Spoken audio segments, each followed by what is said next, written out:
Welcome to Shelf Life on Jamaicans.com. So happy to have you with me. As always, you gotta like the page, share this episode with a friend, and drop a comment in the section below.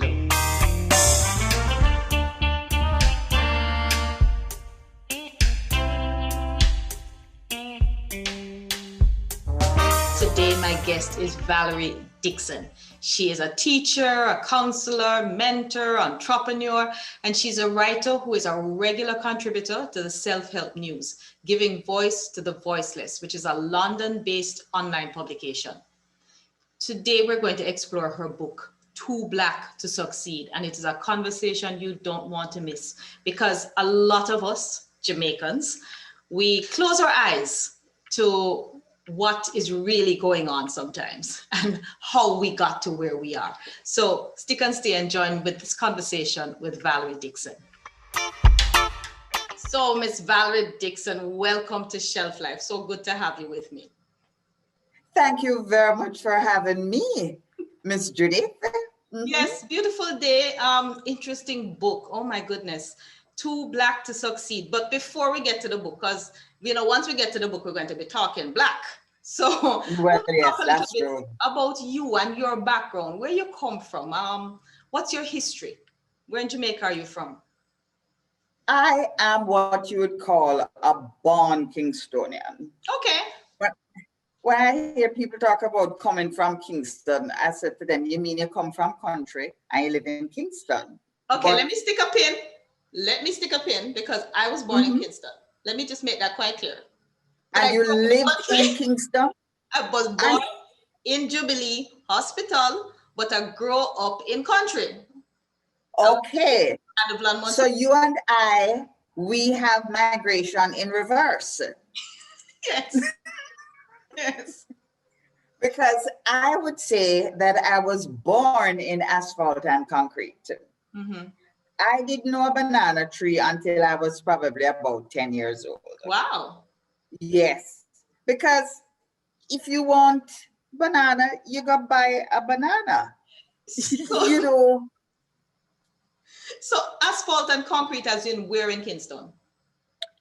The heart of Kingston, central Kingston, where everything is built up. There's no grass.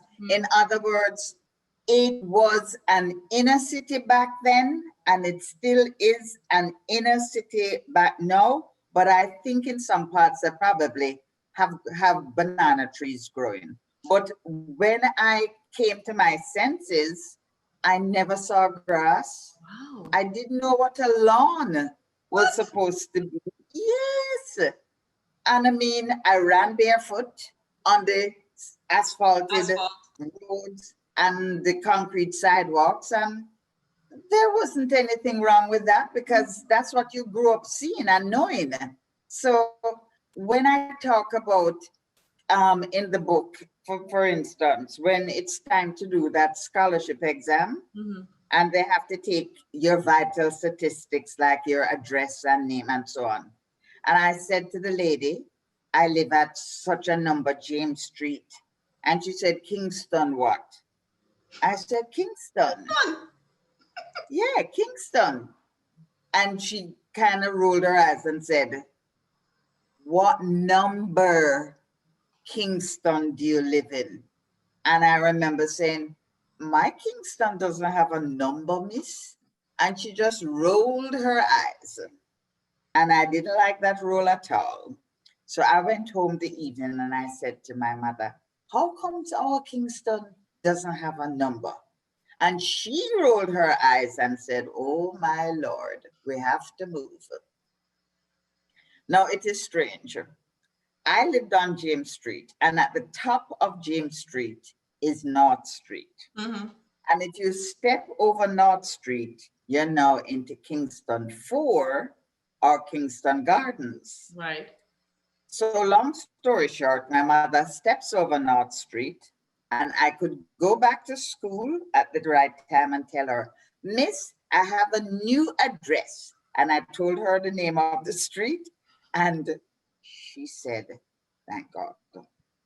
I really, to this day, it took me a good while to figure out what she really, really meant by my Kingston not having a number. Wow. Yeah. It's interesting how that's stuck with you, and Yeah. the things that you remember from your childhood that played an important part without you even realizing. Realizing it, yes. The Like that importance day of when things that other people take for granted. Like when you reach the age of 6, you automatically go to big school or primary school. Right.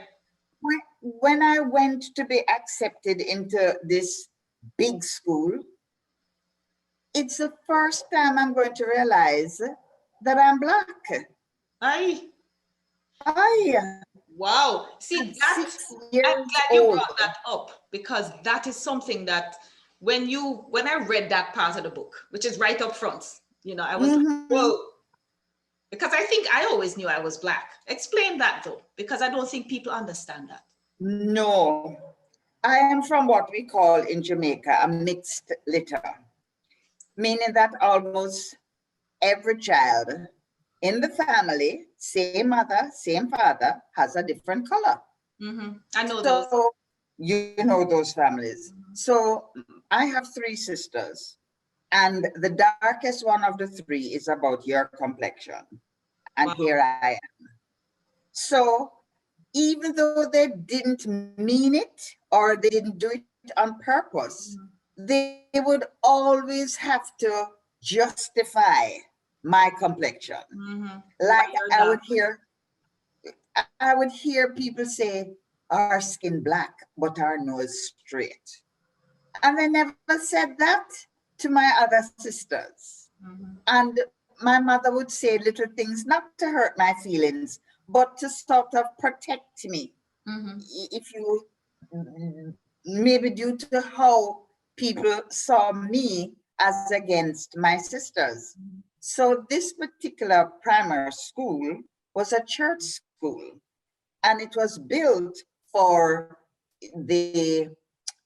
I want to say this right. It was built for the state church. I mean, the head of the church that was the church for the gentry. Let me just say it. Okay, so let me say it since you can't say it.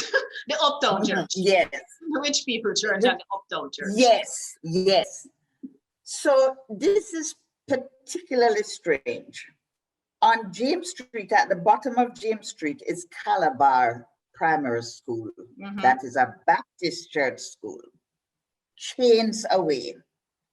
Yet my mother bypassed the Baptist church and the Baptist school and took us way over to East Street and had us christened there.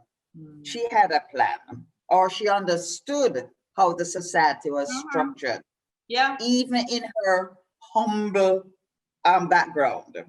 So we went to the state church, or the church for white and brown people. Since we're dealing with reality, let's get plain. No, I believe in being very real. Yes, let's keep it real. So they had the school, and I mean it, Judith. When you look in the school at the time when I was 6, and that's quite some time ago, it was only children, your complexion, fairer or white, with long flowing hair, and they would tie the ribbon down to the very end of the hair so that it would flash here and there. And yes, they are special. My poor hair has never grown much taller than where you see it here now. Never had anything tall or long. You didn't have the big afro? That's when we reach now to the 60s. Remember, this is still in the 50s. So Walter Rodney has not arrived as yet. So my hair is combed, you know, what we call plait up here in Jamaica. Yeah, and a nice big red bow is placed right on top of my head. So, you know, I used to get teased about having penny farthing hair and pound of ribbon. I think in terms of that would be like 2 cents worth of hair and $10 worth of ribbon. It's all about the ribbon. So I am at this school, and my sister who follows me, who's a little fairer than you are, is automatically corralled in a room with all the other children who look like her, and they are farmed out to the various classes that they're going to be placed in. And I'm noticing that all the other children standing in the yard Look and their like you. mothers, yeah, black. And their mothers are black like me. My mother is a little fairer than I am, but you can't tell her that, or you couldn't tell her that. And the headmistress, who by the way was a Miss Dixon, as I said in the book, God does have a sense of humor. She comes to the door and she says to us, I remember it so plainly and so vividly, all you mothers and your children, just go down John's Lane and go to the next school. I swear, Judith, there was a little ipsy-tipsy, teeny-weeny, beany road that divided this school from this other school. And she said, just go down John's Lane and go to convent. Oh my Lord. And sister will be glad to take these children at that school. Here is my mother. This one needs to be accepted into your school. Exactly. And, yeah. And Miss Dixon looks me up, down, all the way around. And she says to my mother, she has to do a test. But the Now, other kids didn't have to do the test. No, they were just farmed off to where they're supposed to be going. But I have to do a test. Now, I'm coming from what we call, well, in those days, it was called private school. We call them basic schools today, where you are prepared to enter big school or primary school. And at basic school, the most you do in maths is 2 columns, units, tens. You might go for hundreds, but you concentrate on that and the reading of your Happy Ventures book. Right. So I know how to do sums because I can add units and tens. The lady takes my slate from around my neck. And just a second, for those who are watching who don't know what a slate is, and yes, I used to use a slate. I'm really not that young. It's like a small blackboard. It's a mini blackboard that we used to have to write on because we didn't have exercise books. Exercise books were not a thing at the time. So you would write on that and then you'd erase it for the next class or the next lesson. Teacher would check it and then you erase it and you write again. So that's what the slate is. Keep going because this is a fascinating. So she takes my slate from around my neck and she writes the longest sum I have ever seen at the time in my life. Numbers like 9 and 8 and 6 and 7. None of 2 plus 5 or in a little 3, 2, 1. No. And she gives me 2 lines about 4 or 5 inches long. And she says, add that.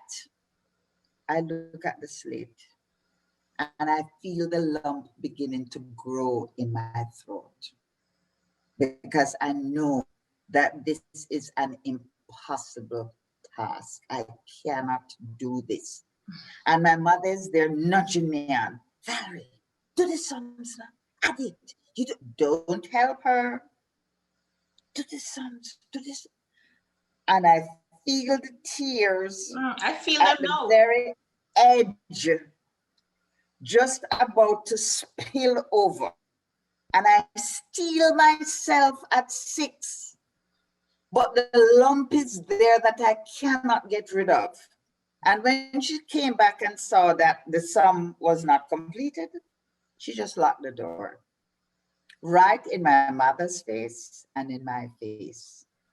And my mother went, and I thought she was going to go through the gate and go down and join the others to go to convent or send. The girls' school was St. Joseph's and the boys' part was Aloysius. And she sits on the wall, not saying a word to me. And I'm there feeling so bad. all sorts of things running through my little 6-year-old head.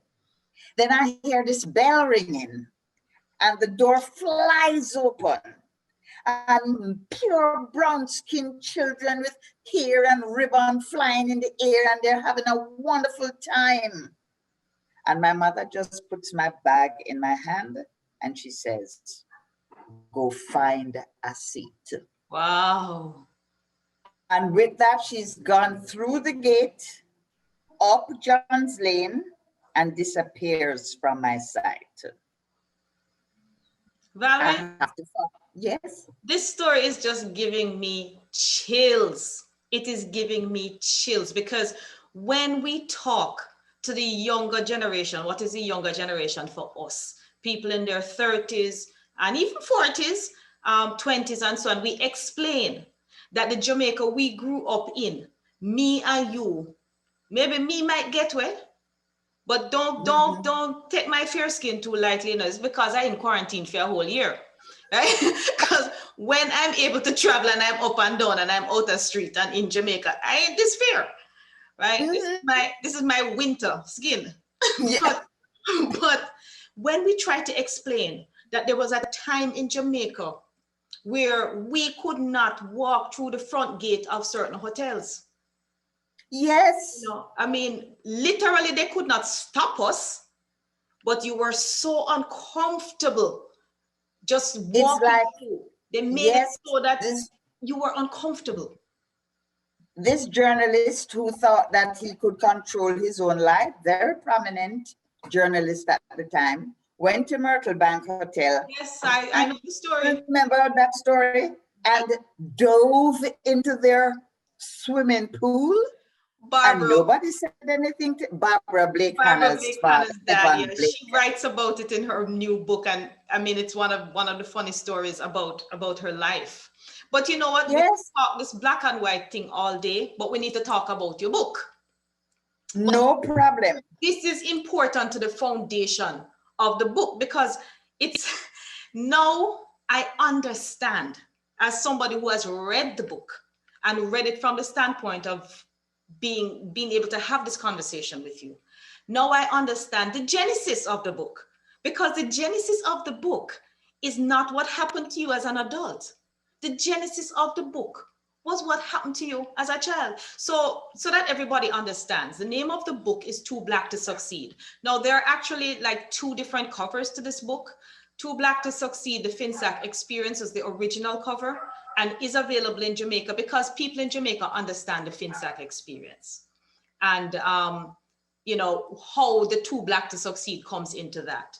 The international cover is Too Black to Succeed. And it's, when I have to tell you, so when I first heard about the book, when you first introduced me to the book,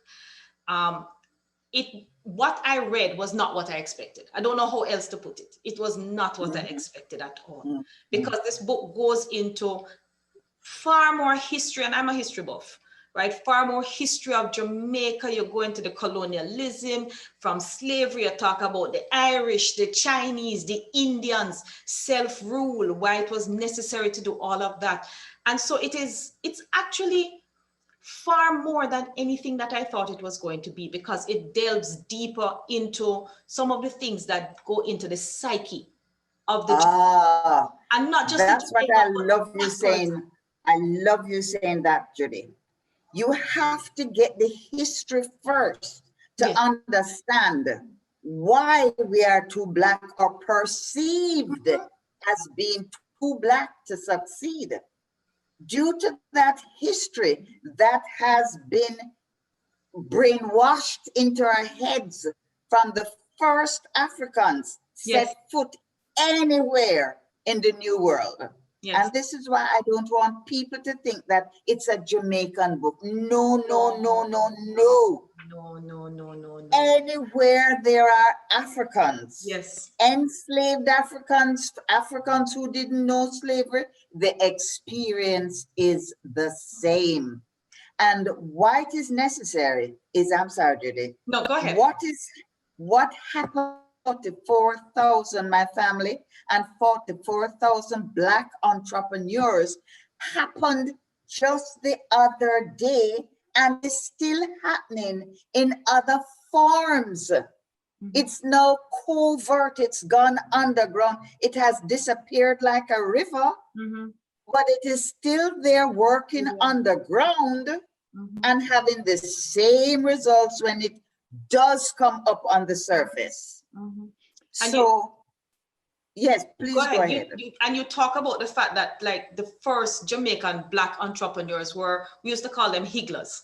And then got changed it to informal commercial importers, ICIs, to add some dignity to it, because I can tell you, one of my first landlords, she couldn't write our name. Okay? She used to import here, when here just start import. That was her thing. And she had one of the biggest houses with the longest cut stone wall in an area out east. And when I would bring my rent to her, she would just write an X, right? But you couldn't teeth her, and she was business savvy. She understood business. And so when I read your book and I read just exactly what it was you were trying to get across, that this whole idea of us being perceived as too Black to succeed and it is part of that psyche, that brainwashing, that miseducation that we got. Why we talk about that. I hear Black people say it all the time. Black man don't like help Black man. And I don't think it is true. And I think you have to go back to the days of the enslaved Africans who were forced to fight each other for food, you know, and to bust on each other in order to just not be beaten. The informal culture. Informal culture. Yes, right. That's where it all started for survival. But we unfortunately have taken it to a new level that is not necessarily positive in Jamaica right now. But due to our history, our young people nowadays don't have the support any longer that my generation had. Call it tough love, because that's what I believe my mother had for me. But she understood the system. These parents understand nothing. So they're easily manipulated by something we have been given since 1944. Universal adult suffrage. One man, one vote. To my mind, I think that was one of the worst things that could have happened. Really? Yes. Really? Why? Tell me why. Independent spirit that our ancestors left slavery with. They were like chickens in a coop. And then one day, 1st of August, 1838, the owner for the coop come and he opened the door and said, and let out all the chickens, right? Let out all the chickens. You're free. No education, no skills. Most of them knew was how to plant, cut, harvest, and those who were more educated would know how to make the sugar. Right. That's it. Yet those, go ahead.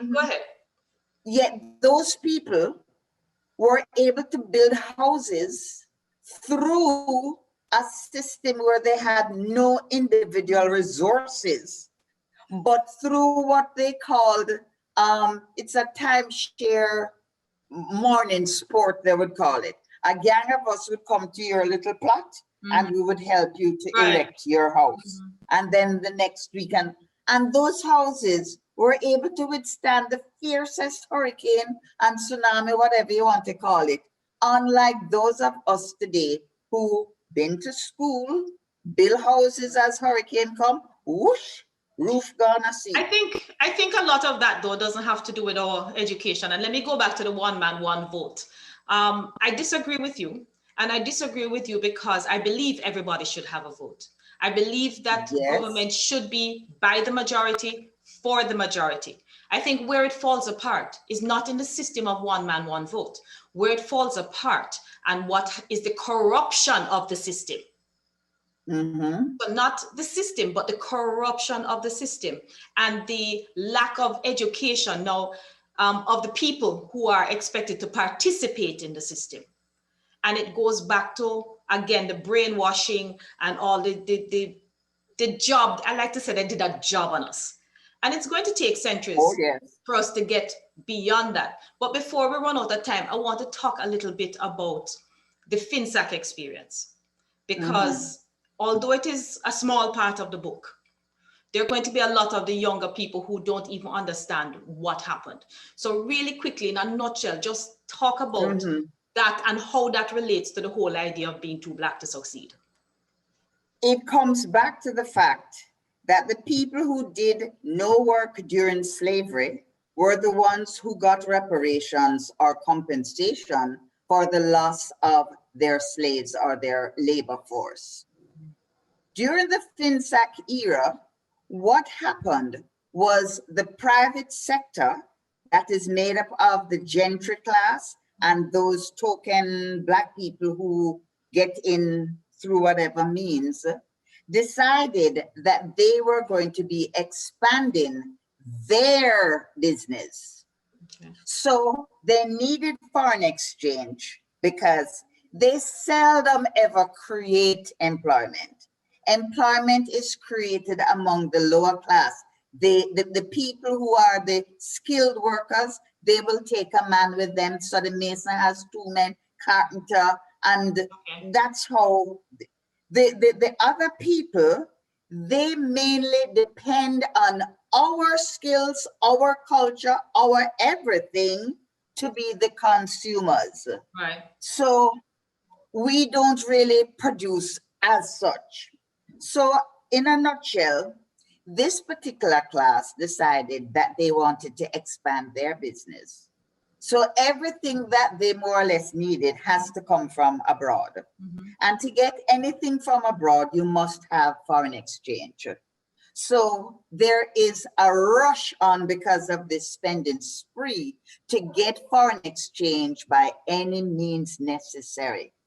The remittances that came from abroad became a huge part of the Black market. Instead of people taking their dollars to the central bank or whichever bank, the banking system, they now began to sell it on the Black market because people were offering them more money, more Jamaican dollars for $1 US. So people began to bid. And even the government got into this bidding market, the Black market, for dollars. This particular bank manager, Don Crawford, who owned Century National Bank, was like the piece in the Jenga pile. He decided that he would enter the Black market. And so he outbid the usual people who are your entrepreneurs. He's an unusual one because he isn't the right color to belong in that commercial class, and he outbids them. The government gets into the whole business now of buying dollars, and they put millions of dollars into the car trunks, I don't know what you call it, trunks of the cars, and send them on the road to buy US dollars on the Black market. One of these agents is robbed of millions of dollars. All of a sudden now, foreign exchange becomes scarce. Yes. A lot of money is on the road because they hear something bad about Don Crawford, that he's a this, that, and other. You'll read it. And so there is what you call a rush on his bank. People are now taking out money in droves, and he doesn't have a chance to fix anything. So everything has now collapsed like the Jenga pile. And the so domino everybody, effect. And so everybody who has investment, domino. Everybody who has investment, That's right, fall apart. Everything falls apart. So money is in people's hands or under their mattresses. And the government steps in after they have done what they have done to help with this chaos. They now step in and hike interest rates with the hope that people with the plenty money will buy into the high interest rate. They will now speculate and they will now invest in what we call paper, shares, bonds, treasury bills, all of that, because they are guaranteed this high interest, which moved from 20% to 120%. Remember that. Overnight. I remember that, yeah. No, high interest rates only suit people with money. Yeah. You know, as the money. And it only suits people to not build factories or expand employment because they don't have to. They can play all day and let their money work at 120%. So by now, the economy is in a shambles. Wow. Because the 44,000 entrepreneurs who are your employers, who are your producers, who are your manufacturers, are without financial assistance because the banks cannot now help them anymore as they are unable to service the loans that they have to buy state-of-the-art equipment, to improve their factories, to employ more people, and do all the things that would grow an economy. So in short form, they got FinSacked. They got FinSacked because the word FinSacked simply means that you have to adjust now something that is broken. Now, if you're a government and you know what you are doing, you build. You don't have to start from scratch to go and fix and adjust your financial sector. So if there is no unemployment, what are people to do? People have to live. They have to live. And you know, but you know what? We don't want to give them more, you know, because people need to read the book. People need to read the book. So ladies and gentlemen, listen, we are running out of time. And I just want to say that this book, Too Black to Succeed, is something that I think everybody should read. Because again, so many of us, not so many of us, all of us, some of us have broken out of it. And we have educated ourselves and we've seen the light and we have ditched the colonial mentality and understood what was done to us as a people, generation after generation after generation. And we understand that it's going to take generations more for us to get to that place where we are truly emancipated, you know, mentally. But so if I may just last words, yes. If I may just quickly state here, the blame was placed on us, the producers, the employers, and the manufacturers. That is because we don't know how to run business while we failed. George William Gordon is the co-founder of Mutual Life Insurance Company that was over 100 years old. How can you call a business like that a bad debtor? We were over 20 odd years and on and on and on among these people who were literally destroyed. Yeah. We lost our business, our house, because you're trying to fill this bottomless pit because you went in, borrowed money to try to help your business, to expand employment, to help to develop Jamaica. And people with the same colonial mentality, but whose faces are now black, did this to their own people. Yes. Yes. And that is the FinSac experience. And the Ponzi and pyramid schemes were used to distract people from what was really happening and giving the impression that Jamaica was prospering. Well, ladies and gentlemen, you can read it for yourself. Too Black to Succeed. This is a book by Valerie Dixon, and it is something to read because again, it goes all the way into the history. And I love the fact that it does that because it gives you the basis on which a lot of us think the way that we think and why we need to emancipate ourselves from that kind of thinking. Thank you so much, Valerie, for being on Shelf Life. It has been a pleasure. One day when COVID done, keep me, you sit down and we chat. Right? Over some Definitely. Definitely. And I would like to get into the slave laws that were used to keep us in our place. I touched on it in this book, but I may expand into another book dealing with just the laws that the colonial masters and the neo-colonial leaders of today continue to are use. still using Yes. to keep us too black to succeed. Much blessings. And on that note, wonderful note to end. Thank you all for being with me today on Shelf Life. Thank you, Valerie. I'll catch you again next week. Welcome. Same place, same time for some more Shelf Life. We'll see what else I have on my shelf. Blessings. Have a good day. Thank you again, Judith. Thank you for watching Shelf Life. I hope you enjoyed this episode. I hope you learned a few things, and I hope you run out and get yourself the book. I'll see you again next week. Same place, same time on Jamaicans.com for some more Shelf Life. In the meantime, check out my website, check out my YouTube channel, find out more about me and what I do. Have a great week. Blessings.